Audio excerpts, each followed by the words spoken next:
Right, yes, hello, and welcome back to Free Vinyl Discovery. This is the second and final episode of the Classics series. Today we're going to be looking at Sergei Rachmaninov and his second piano concerto. Wonderful stuff! Right, so this is our second record from Ace of Clubs, a division of Decca, which, as I discussed in the previous episode, were a division that retailed exclusively classical recordings. So these are very old albums. These are probably the oldest ones in the collection. They're certainly, as I said before, the oldest recordings, although the exact date of release of these specific physical records is unknown. It's not said anywhere on the record exactly when it was published. It just says it was printed in England right at the bottom there.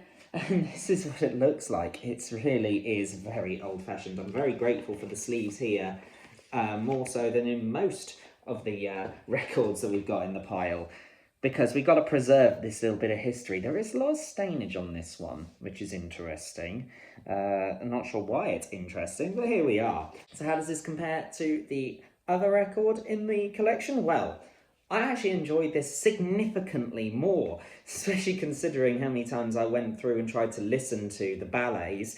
Listening to this for the first time was really enlightening, and actually, I have listened to this again since. I was going to record both of the albums together, but actually there's more to be said about them individually, and actually it wouldn't be doing them any justice grouping them together just because they're both of the same genre. That'd be like putting Grace Jones in with Sade, just wouldn't have done. This one looks like in a physical form. As you can see by the number of rings that go around, there's actually only a couple of tracks on each side and only one main symphony on the B side.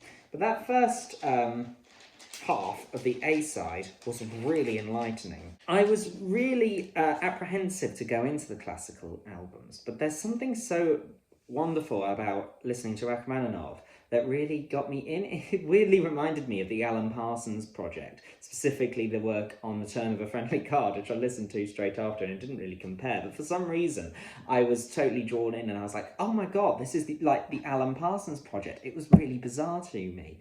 I think it's because of that depth of production that I could see. I was observing so much going on, and it comes in so bold and powerfully. It's not what you would expect from classical music, because it's not from the era of Beethoven, right? Rachmaninoff was born in the late 19th century and worked into the early 20th century. So this is a bit more of a modern take of classical music, but it's still the classical style of composition. The classical sensibilities are definitely there. And actually the B-side is very pleasant to listen to as well, and it ends really powerfully and boldly, just as it did at the start, whereas the middle is very much just maintaining the pace and flow. I think there's a lot to be said for how it begins and how it ends. It's so wonderful to listen to, and this has actually been so much fun to have involved in my collection. I'm really grateful to have had this experience of going into classical music. It's not anything I would go out and listen to on my own, so this has really thrown me in. And actually, this record in particular really does epitomise what this channel was all about. The Free Vinyl Discovery really was just about me learning about music.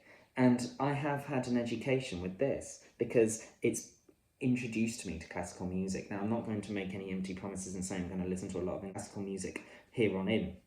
That's probably not going to happen.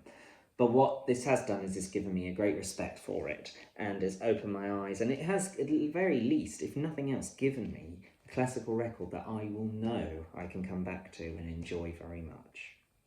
What do you think of Rachmaninov? Let me know in the comments below. Thank you so much for watching, and I shall see you again one more time next week.